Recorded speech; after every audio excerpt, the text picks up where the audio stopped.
Dear Esther, I sometimes feel as if I've given birth to this island. Somewhere between the longitude and latitude, a split opened up, and it beached remotely here. No matter how hard I correlate, it remains a singularity, an alpha point in my life that refuses all hypothesis. I return each time leaving fresh markers that I hope, in the full glare of my hopelessness, will have blossomed into fresh insight in the interim.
Donnelly reported the legend of the hermit, a holy man who sought solitude in its most pure form. Allegedly, he rode here from the mainland in a boat without a bottom, so all the creatures of the sea could rise at night to converse with him. How disappointed he must have been with their chatter. Perhaps now, when all that haunts the ocean is the rubbish dumped from the tankers, he'd find more peace. They say he threw his arms wide in a valley on the south side, and the cliff opened up to provide him shelter. They say he died of fever 116 years later. The shepherds left gifts for him at the mouth of the cave, but Donnelly records they never claimed to have seen him. I have visited the cave and I have left my gifts, but like them, I appear to be an unworthy subject of his solitude.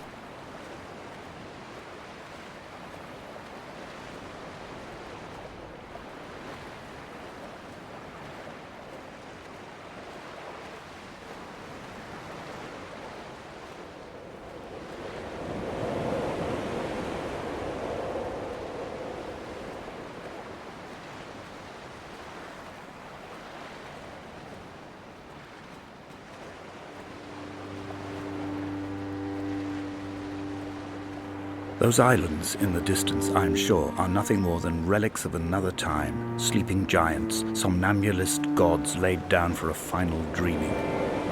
I wash the sand from my lips and grip my wrist ever more tightly. My shaking arms will not support my fading diaries.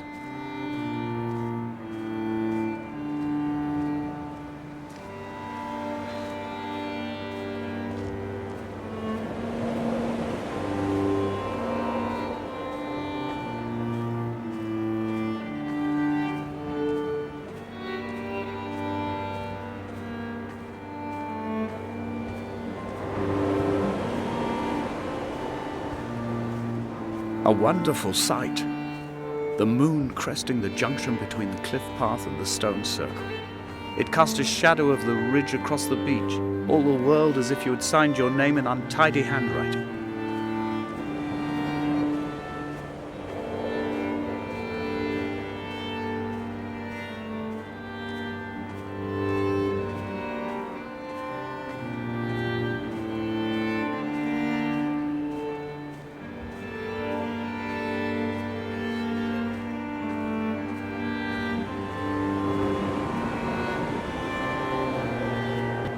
When someone had died or was dying, or was so ill they gave up what little hope they could sacrifice, they cut parallel lines into the cliff, exposing the white chalk beneath.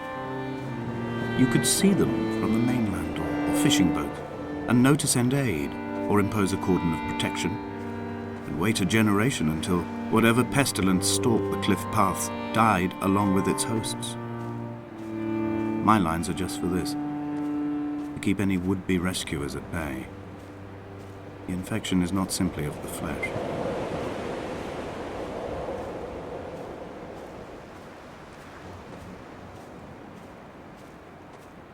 They were God-fearing people, those shepherds. There was no love in the relationship. Donnelly tells me that they had one Bible that was passed around in strict rotation. It was stolen by a visiting monk in 1776, 2 years before the island was abandoned altogether. In the interim, I wonder, did they assign chapter and verse to the stones and grasses, marking the geography with a superimposed significance, that they could actually walk the Bible and inhabit its contradiction?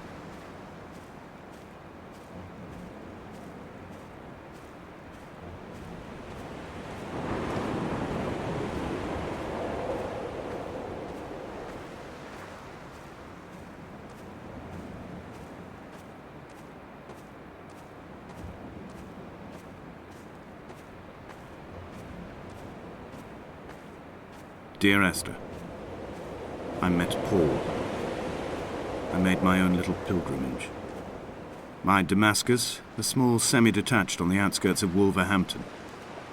We drank coffee in his kitchen and tried to connect to one another. Although he knew I hadn't come in search of an apology, reason or retribution, he still spiraled in panic, thrown high and lucid by his own dented bonnet. Responsibility had made him old. Like us, he'd already passed beyond any conceivable boundary of life. This hermit, this seer, this distant historian of bones and old bread, where did he vanish to? Why, asked the farmers. Why, asked Jacobson. Why bother with your visions at all, if you're just to throw your arms up at the cliff and let it close in behind you and seal you into the belly of the island, a museum shut to all but the most devoted?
He still maintains he wasn't drunk, but tired. I can't make the judgment or the distinction anymore. I was drunk when I landed here, and tired too. I walked up the cliff path in near darkness and camped in the bay where the trawler lies beached. It was only at dawn that I saw the bothy and decided to make my temporary lodgings there. I was expecting just the aerial and a transmitter stashed in a weatherproof box somewhere on the mount. It had an air of uneasy permanence to it. Like all the other buildings here, erosion seems to have evaded it completely.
Dear Esther, I have now driven the stretch of the M5 between Exeter and Bristol over 21 times. But although I have all the reports and all the witnesses, and have cross-referenced them within a millimetre using my Ordnance Survey maps, I simply cannot find the location. You'd think there would be marks to serve as some evidence. It's somewhere between the turn-off for Sanford and the welcome brake services. But although I can always see it in my rear-view mirror, I have as yet been unable to pull ashore.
I had kidney stones, and you visited me in the hospital. After the operation, when I was still half submerged in anesthetic, your outline and your speech both blurred. Now my stones have grown into an island and made their escape, and you have been rendered opaque by the car of a drunk.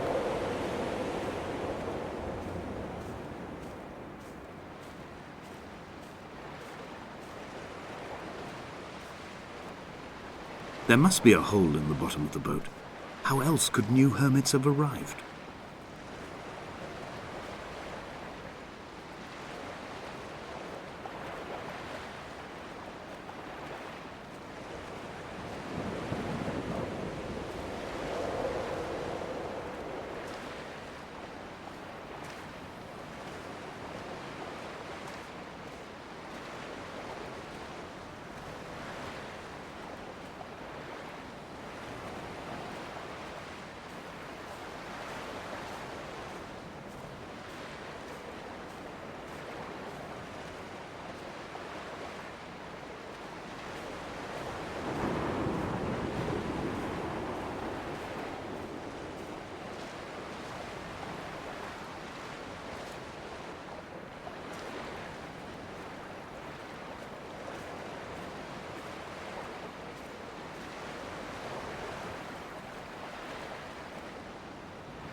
I've begun to wonder if Donnelly's voyage here was as prosaic as it was presented. How disappointed not to have found the bones of the holy man. No wonder he hated the inhabitants so. To him they must have seemed like barnacles mindlessly clinging to a mercy seat. Why cling so hard to the rock? Because it is the only thing that stops us from sliding into the ocean, into oblivion.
I've begun my ascent on the windless slope of the western side.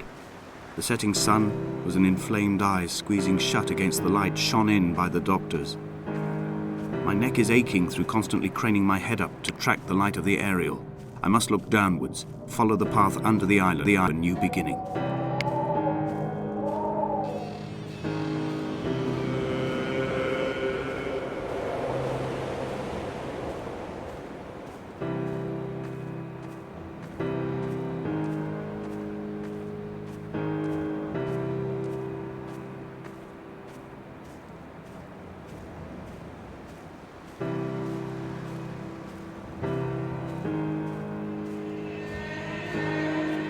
The bothy was constructed originally in the early 1700s. By then, shepherding had formalized into a career. The first habitual shepherd was a man called Jakobsen, from a lineage of migratory Scandinavians. He was not considered a man of breeding by the mainlanders. He came here every summer whilst building the bothy, hoping eventually that becoming a man of property would secure him a wife and a lineage. Donnelly records that it did not work. He caught some disease from his malcontented goats and died 2 years after completing it. There was no one to carve white lines into the cliff for him either. My heart is landfill. These false dawns waking into the still never light. I sweat for you in the small hours and wrap my blankets into a mass. I have always heard the waves break on these lost shores, always the gulls forgotten. I can lift this bottle to my ear, and all there ever is for me is this Hebridean music.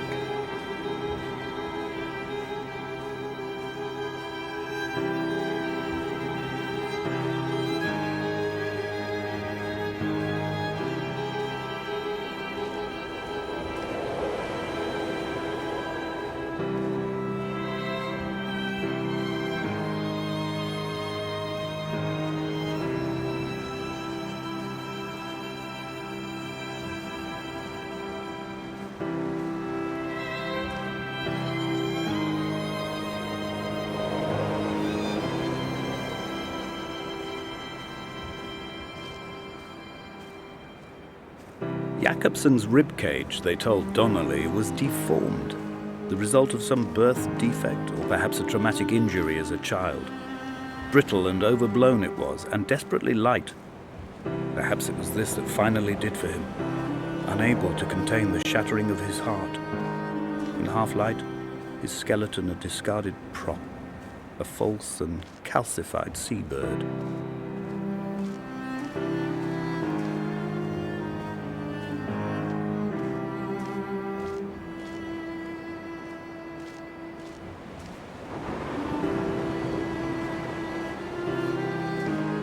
They found Jakobsen in early spring.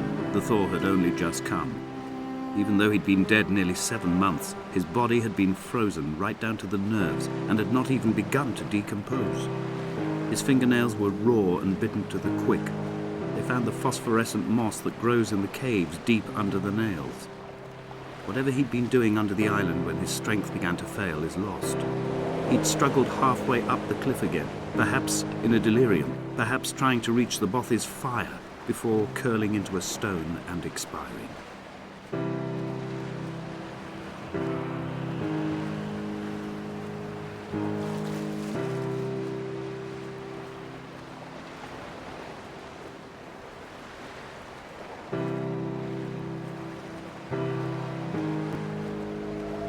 Climbing down to the caves, I slipped and fell and have injured my leg. I think the femur is broken. It is clearly infected. The skin has turned a bright, tight pink, and the pain is crashing in on waves, winter tides against my shoreline, drowning out the ache of my stones. I struggled back to the bothy to rest, but it has become clear that there is only one way this is likely to end. The medical supplies I looted from the trawler have suddenly found their purpose. They will keep me lucid for my final ascent.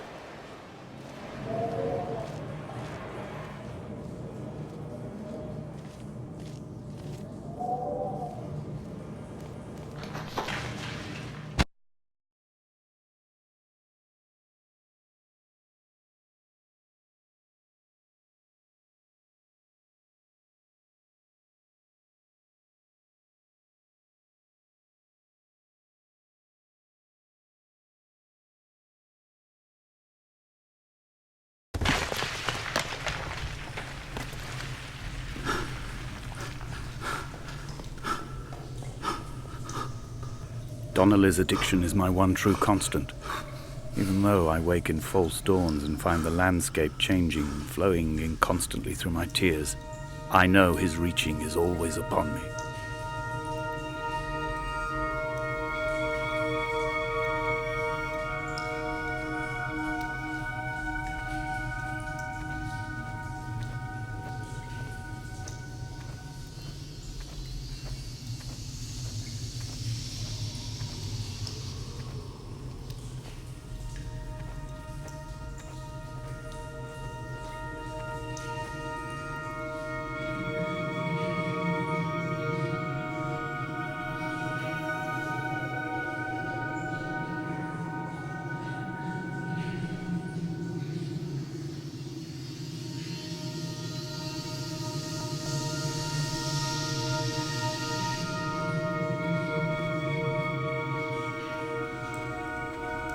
They'd stop the traffic back as far as the Sandford Junction and come up the hard shoulder like radio signals from another star.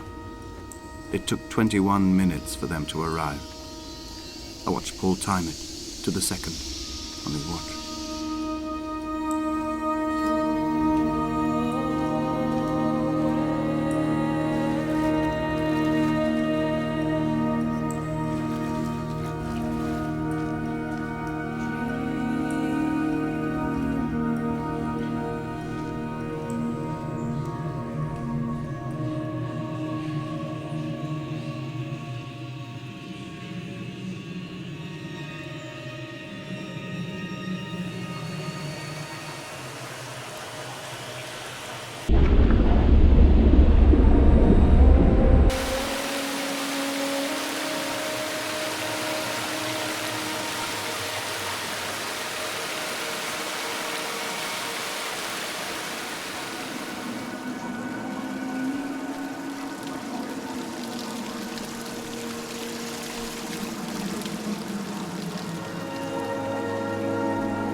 I'm traversing my own death throes. The infection in my leg is an oil rig that dredges black muck up from deep inside my bones. I swallow fistfuls of diazepam and paracetamol to stay conscious. The pain flows through me like an underground sea.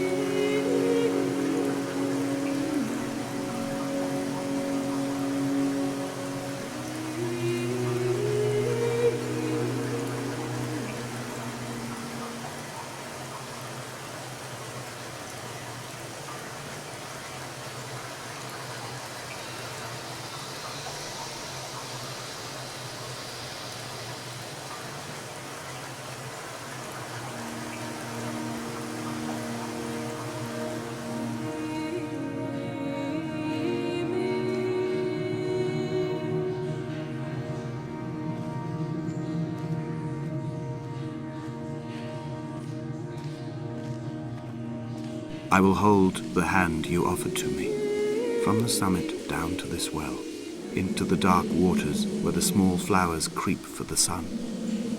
Headlights are reflected in your retinas, moonlit in the shadow of the crematorium chimney.